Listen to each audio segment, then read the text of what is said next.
2.5 years ago, a number of black and Asian homosexuals in London got together to form the Gay Black Group. It's the only one in the country and was set up to meet some very specific needs. These are just a few of its members, and they have regular meetings here in this bookshop. One thing that I find all gay organisations have in common, they offer lots of different kinds of services, be it telephone, befriending or social. But the one thing they have in common is a lack of gay black empathy. There's no black people on the other end of the telephone. They profess to be non-sexist, they profess to be non-racist, but they can't really understand how we feel. This group does. What have been the benefits of joining this group? When I first came out, I found a white organisation, and there was this initial spark that I could actually identify with gay people. But when I went along to the meetings and talked to them about my family, about coming out, they all said they understood, but, I mean, they didn't. And there were no other black people there. What they actually said was that it was important for me to come out to my family, and they're pushing the ideas of gay liberation. What I did was follow that up, and I came out to my family. It was disastrous because I got thrown out from home because of the way that I'd come out to them. I came out in a very, I suppose, identifying in a white middle-class way. And my family couldn't cope with that, and things just got really bad, and I had to leave. I've approached my family since and talked to them more specifically in Asian terms about homosexuality, saying to them that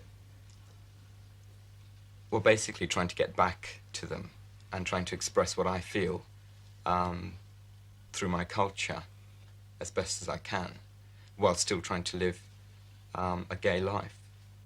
Well, I've been with the group now for about 5 months, and since I've been coming with the group, they've given me a lot of moral support. Before I came to the group, I used to go on to the, as we call it, the scene.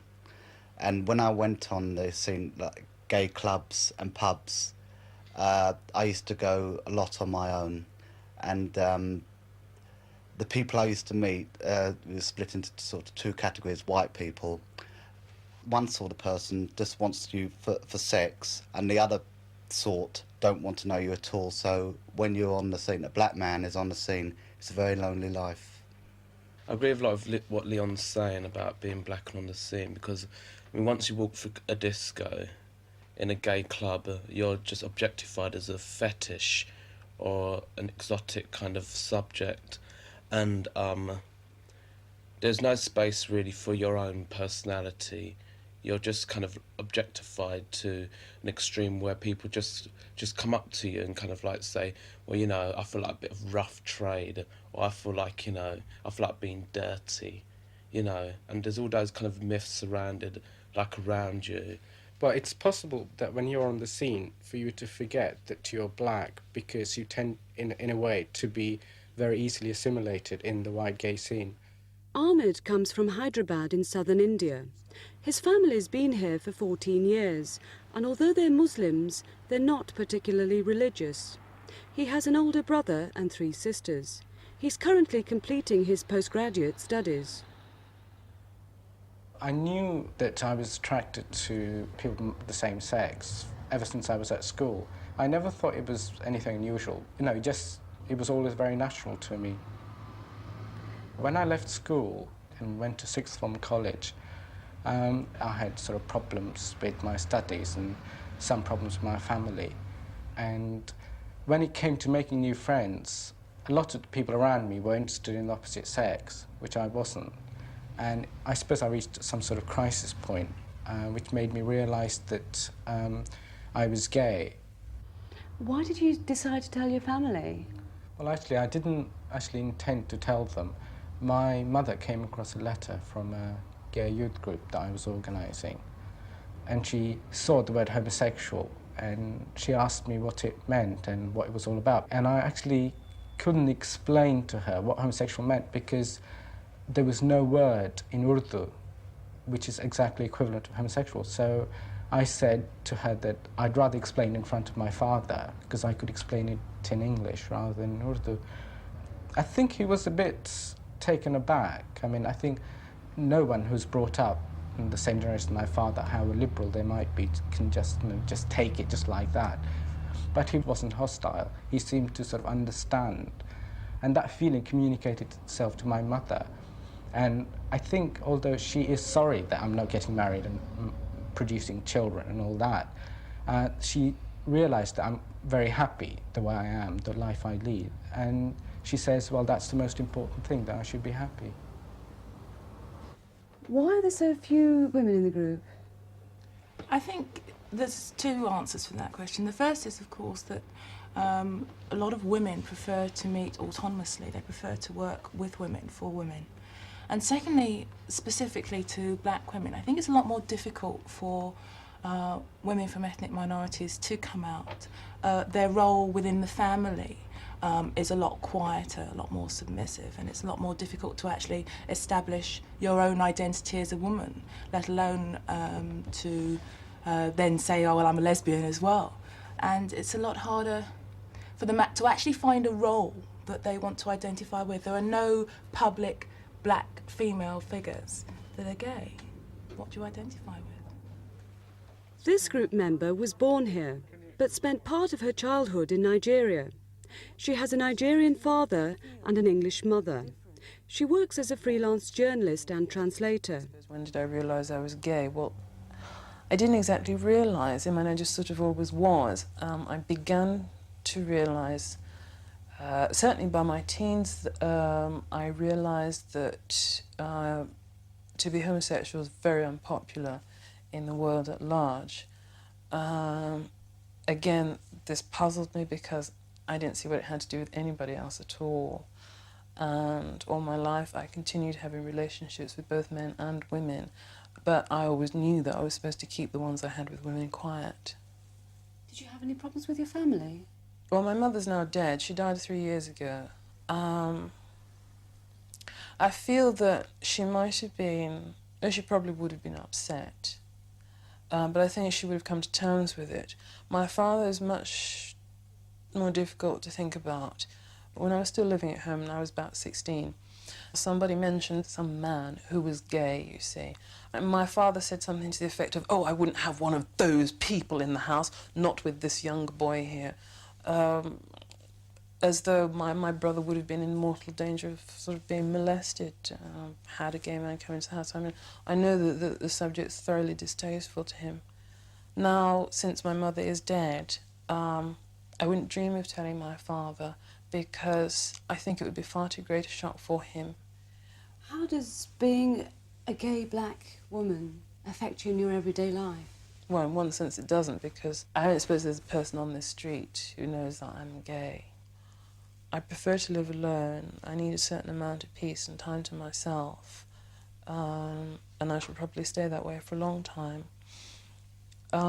Society tends to think of gay people as having simultaneously a very jolly and very miserable existence, because on the one hand you're expected to be footloose and fancy-free without families. You can go out all night partying or what have you without having to feed children or sort of do the dishes or something. But on the other hand, it's also supposed that you have no real companions, that your love affairs will be unsatisfactory, and that you will have no real sort of partners or support in life. Whereas there are people, I mean, of course there are gay people who have long-standing relationships, who live with people, you know, which could be almost, you know, tantamount to a marriage, and there are individuals. But I mean, it's not perfect. A lot of gay people do have difficulty simply because of the pressures that have been exerted on them by heterosexual society, which says that homosexuality is abnormal and you mustn't be happy doing it. Well, you know, it's like, I'm doing something here at home, it's only my business. Why should somebody who lives 2 miles away really care about it? You know? I first came out when I was 16, but I hadn't actually accepted my gayness. I always thought it as a phase I was going through. And it wasn't until I started attending this group, listening to other Asian people and other black people talk about their own experiences and finding the support from them, that I actually, I've accepted myself that I am gay. Although his family originates from India, this member came here from Kenya in his early teens.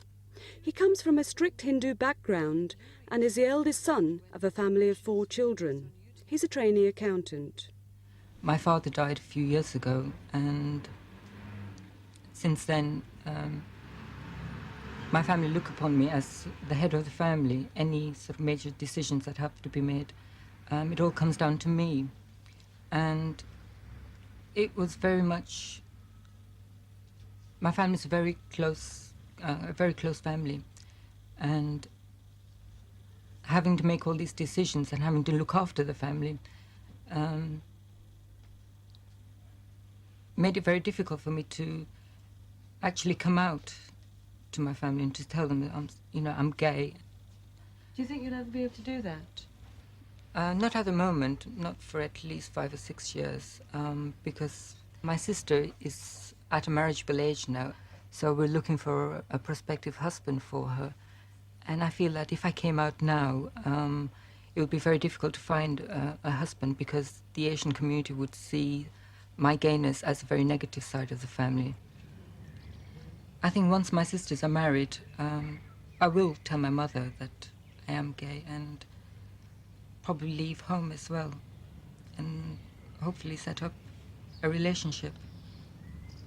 But my ideal partner would be an Asian person, because he would be able to understand more all the difficulties that an Asian person faces. Because even though I would be living on my own, I would still be very close to my family, visiting them and things like that. I wouldn't want to cut off ties completely. Do you think they would accept? I don't think they would accept it or would be too happy about it.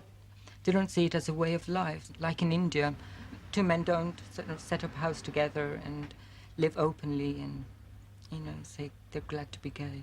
Is that what you'd like to do, ideally? Yes, ideally I would like to do that.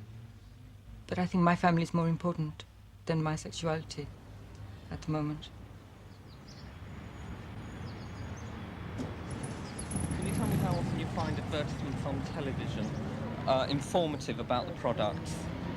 How often do you find advertisements Not very on often. television? Someone else with different family problems is this freelance market researcher. His family are Muslims and came here from Kenya 18 years ago, though they originate from Pakistan.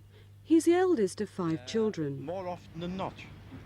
After I finished college about 4 or 5 years ago, my parents were trying to arrange a marriage for me. I knew the girl from college, and I thought, well, it'd be easy to get married to someone that I knew. But her parents didn't agree with it because the 2 families didn't know each other, and they'd already decided that they had someone else for her. So how did that affect you? I was quite relieved by it all, that I didn't have to go through, I didn't have to deceive anyone, especially someone that was very close to me. And what action did you take after that? After that, I realised that I had to do something about my gayness, and so I contacted a befriending group in London called Icebreakers, and it was through them that I actually, acknowledged the fact that I was gay. I haven't told my parents. I couldn't tell my parents, not yet anyway, not until I've resolved how I'm going to, carry on, or how I can actually cope with being gay and staying within the family, because that's one thing that's really important to me. Are they very strict with you? Yes, they're strict with all of us. I mean, because I'm the eldest, I couldn't go out because that would mean that my brothers would be allowed to go out, and my father didn't want that, so it meant that either if I was going to stay at home, I had to live under their rule, So I decided that I'd move out gradually. I started staying with friends, staying away a few days at a time, and saying that I had work, because I travel all around London doing work. There was a point when I moved back home because my father was very ill, and they were saying it was because of me, through worry. So I decided to go back home. But then again, once he got better, he went back through the old routine of complaining about me staying out. So I decided that I couldn't stay at home. Why was he so worried about you, given that he doesn't know you're gay? Well, you can't have a bachelor son staying outside. I mean, he might be going out with women, so I mean, it's like you can't I might want to get married, you see, through my own free will. How have your problems at home affected your relationships outside? My first relationship, I used to go home at the weekends, and I couldn't sort of take him home with me. So that meant that, you know, I had to sort of say, well, I'm going home. And he'd say, well, what for? And I'd say, well, you know, I'm expected to go home. I can't stay away sort of the whole weekend. And that ended up sort of, it came to a point where I had to choose, you know. He said, well, you either carry on with the relationship or see your family. So What was the result? well, the result was that I finished the relationship. I couldn't handle like my family situation and the relationship. What are you hoping in the long term to be able to do? I really don't know, apart from sort of just making a standpoint that I don't want to get married, that I don't, you know, that I don't see myself getting married at all. Apart from that, I don't really see, you know, any other problems. And saying that, you know, I couldn't really live within the close family unit. Isaac's family came here from St Lucia in the mid-1950s. He's the eldest of 3 children and is a second-year film student. I was born here, so I've lived in Bow all my life. I had quite a lot of friends around me who were like also kind of grew up to be gay, and we were just like always friendly at school. But I used to like fight against it when I was younger. I said that I was bisexual. I was about 15, and then I had a friend called Joe who said, look, Isaac, you know you're gay, and then I came to terms with it as well when I started going out with other men. Yeah. Do you think it might be a phase? No, I think that's How can you be certain? because I know. I mean, like, I'm gay, and I mean, I think that's all there is to it. I think a phase where you're going through is the term my mother, like, you know, wanted to cling on to in a way, because like when I came out to her, she said, you know, well, we thought so, but we didn't say nothing. We thought you might grow out of it, but you haven't. And so, you know, it's that, you know, and she's. Did it come as a great shock to her to find that her own son was gay, though? Oh yes, I think so. I mean, she still says like she prefer me to be straight, but then she has accepted me. Well, I think kind of like people like come up to her sometimes, and like, you know, parts of the community, and say to her, "Oh, your son and everything, you know, is he not dating yet?" And she just comes out really straightforward and tells them, you know, and says like, "Oh, look, I'm proud of him and everything, and I think like he's doing quite well." She takes me for me and stands up for me as well. What about your father? Well, I don't know. I think kind of like I'm embarrassment to my father, really, because I don't fit into like all the macho kind of terms which are given out, and that kind of bonding between the father and son, you know. And so I don't think he's really accepted me being gay because he doesn't like the way I dress and things like that. He says, why do you have to make a statement in your dress about being gay? And I keep saying, I don't dress like this. Everybody in the West End dress like this just because you stay in the East End and everything. And I didn't agree with all the kind of like macho things to do with like women's places in the kitchen and things like that. What about brothers and sisters? They know I'm gay as well. I think sometimes kind of kids on the estate said, "Oh, your brother's a puff, isn't he?" And they've said, "Well, yeah, so what, you know?" And like, so they're quite supportive as well. I mean, most of the people that I've gone out with have been white, and I mean, be it to do with the conditioning. I mean, from the age of 2, you know, Janet and John, there's white, you know, are white, and like everything else around you is white. You can't identify. There's no identification, you know. So I think even right up to like now and being here at college, I felt as if I had to like join the black gay group in a way to find an identification that I thought had been lost, I suppose. How do you see your relationships going? Well, I can't say how I see my relationship's going. I mean, I've got like 2 at the moment. I mean, I don't think they follow the pattern of kind of heterosexual relationships, and I don't think I want them to either. How long have you both known one another? Well, we met about 6 years ago when we were both students. I was in London and Alan was in Southampton. It was at a student conference up in Manchester that we were both delegates to, a gay conference, and we met at the social in the evening. I suppose our eyes met over the bar. And we've been living together now for 3 years. Yeah, 3.5 years. Alan, I think you've met Ahmed's parents, haven't you? Yeah, I met them fairly early on. It was quite awkward at first. It was unusual for them to have someone outside the family in the house. And I think there was also some difficulty in them understanding me. Because of his accent more than anything else. Yes.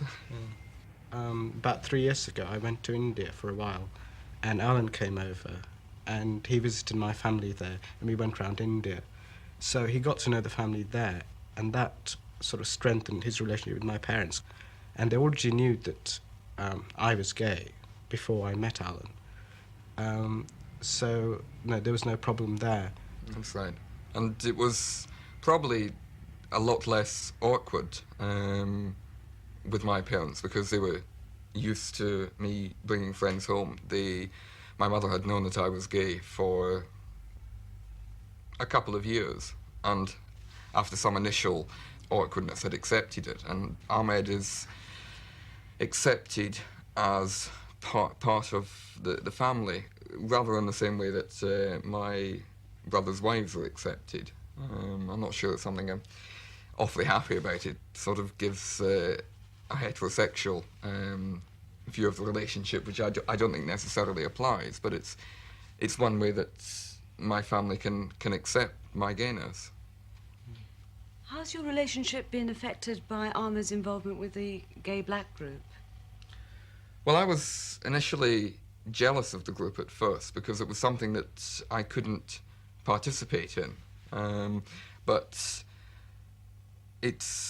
I think it's made our relationship a lot better. I've got a far greater understanding now of what it means to be black and what it means to be black and gay. I think our relationship, when it first started, was very much along white lines, and I was almost blind to the fact that Ahmed was black, but I've now realised just what being black means to him. Previously, I'd sort of mainly concentrated on my sexuality, the fact that I was gay. But with the help of the group, I could actually explore what it meant to be black. And I think that's, in fact, strengthened our relationship because I could actually come back to it with a fresh perspective. When I joined the group, I mean, I've got quite a few like white gay friends, and even the most kind of like liberal were surprisingly kind of reactionary. And so being in the group has made me more aware of kind of racism and how subtle it is, and, you know, its extremes, and that. As Isaac said, when he mentions the group, the gay black group, and some of his friends say, what, aren't they rather extremist or so? I would point out, I mean, that is a fairly typical reaction, as we are expected to normalise and sort of be heterosexual and sort of wash away parts of our identity. So among whites, are we expected to sort of bleach out our black culture? This group reasserts that culture in a positive way. That's right. The most important aspect of this group, unlike within the white gay movement, unlike within the black movement, when somebody in this group looks at you and says, I know, you know they understand. It's worth remembering that these are just some of the views and attitudes of gay black people. It's a sad reflection on our society that many felt unable to share their experiences with us for fear of possible repercussions on either their family or professional lives.